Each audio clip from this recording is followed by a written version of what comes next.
बिस्मिल्लाहिर्रहमानिर्रहीम। शुरू करता हूँ अल्लाह के नाम से जो बड़ा नहायत रहम वाला है। ये कहानी आप सुने, बहुत अच्छी कहानी है। एक साल सर्दी बहुत होती है और बहुत ज़्यादा कड़कता सर्दी होता है, और 3 इंसान जो इस सर्दी में रात को घूम रहा होता है चोरी के लिए। तीनों चोर होता है, बचपन से चोरी कर रहा होता है। तो इनके जहन में आता है कि एक शहर में एक बहुत बड़ा सुनार होता है, उसके घर में वो चोरी करने के लिए जाता है। जब अंदर जाता है तो देखता है कि वो सुनार सुकून से अपने घर में सो रहा है, और काफ़ी बड़ी हवेली होती है, उसमें सुकून से सो रहा है। और जब उसके तिजोरी की तरफ जाता है तो तिजोरी में ना लॉक होता है, कुछ भी नहीं होता है, तिजोरी खुला हुआ होता है। तीनों चोरी कर लेता है, पूरा सोना, जितना भी सोना होता है चोरी कर कर लेके जाता है। तीनों चोर का मामूल था कि कुछ भी हिस्सा करना है तो कब्रिस्तान के तरफ जाके ही वो करता था। तो तीनों सर्दी में चलता रहता, कड़क सर्दी होती है, धुंध भी होता है। तीनों चलते चलते कब्रिस्तान में पहुंचता है। जब कब्रिस्तान में पहुंचता है तो देखता है कि कुछ आवाज़ आ रही है आपस में खनकने की। तो दो जो पूछता है, यार क्या मसला, किस चीज़ की आवाज़ आ रही है। तीसरा जो होता है वो खामोश होता है, वो कुछ भी नहीं बोलता है।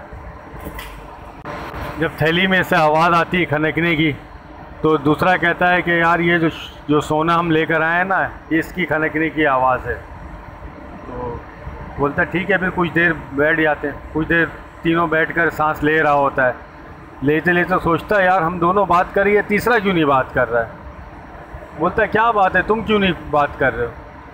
वो बोला, यार मैं एक चीज़ गौर कर रहा था कि वो शख्स जिसके घर में हम चोरी करने गए बड़ा परसकून होके सो रहा था, और किसी चीज़ का उसको टेंशन नहीं था, और उसका लॉकर भी खुला हुआ था। हम सोना भी उठा के लिए आए, इतने देर उसके घर में भी रहे, लेकिन उसको कुछ फ़र्क नहीं पड़ा, ना उसको कुछ हुआ, और हम यहाँ पे लिए आए। तो बोलता छोड़ो यार, सुबह हो जाएगी, ऐसा करते हैं हम तीनों हिस्सा कर लेते हैं। तो बोलता ठीक है। तो इतने देर में देखता है कि एक दूर से एक तेज़ धुंध की तरफ से आवाज़ आ रहा होता, दरख्त के नीचे से, कब्रिस्तान में। तो तीनों जो है घबरा जाता है, घबरा के दरख्त के पास जाता है, लेकिन धुंध की वजह से कुछ नज़र नहीं आता है। फिर पूछता कौन है, तो इस तरह लगता है कि किसी ने सांस लिया, इस तरह हवा आता है तेज़ कब्रिस्तान में, दरख्त के नीचे, कब्रिस्तान के दरख्त के नीचे। उसके बाद तीनों सहम जाता है, डर जाता है, काफ़ी देर खामोश होता है। फिर देखता है एक दरख्त के नीचे से एक रोशनी आती है। तीनों उस तरफ देखता है। देखने के बाद देखता है कि एक बुजुर्ग उस दरख्त से बाहर निकलते हैं और कहते हैं कि तुमने ज़िंदगी भर चोरी किया, बचपन से चोरी किया, जो तुमने चोरी किया वो माल लूटा, वो माल बिल्कुल हराम था, वो तुमने खर्च किया उन लोगों के लिए हराम था। तुमने चोरी किया, कोई मसला नहीं था, लेकिन तुमने आज जिस शख्स का माल चोरी किया ना, इसका पैसा हलाल था। ये वो शख्स था जो ज़कात भी निकालता था, गरीबों की मदद भी करता था, और यतीमों के सर पे हाथ भी रखता था। तुमने बहुत गलत किया। तो तीनों चोर जो है बड़ा हैरान हो जाता है। बोलता आप कौन है। बोलता है मैं कोई भी हूँ। तो कहते हैं कि तुम्हारी पोटली कहाँ जो तुमने चोरी किया था।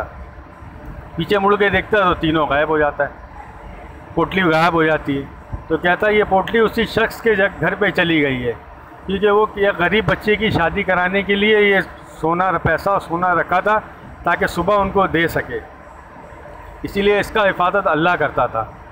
इसीलिए अल्लाह के हिफाजत में जो सामान हो कभी चोरी नहीं होता, इसीलिए वो शख्स परसकून होकर सो रहा होता था, और कभी वो टेंशन नहीं लेता था कि आज मेरा सामान चोरी हो गया।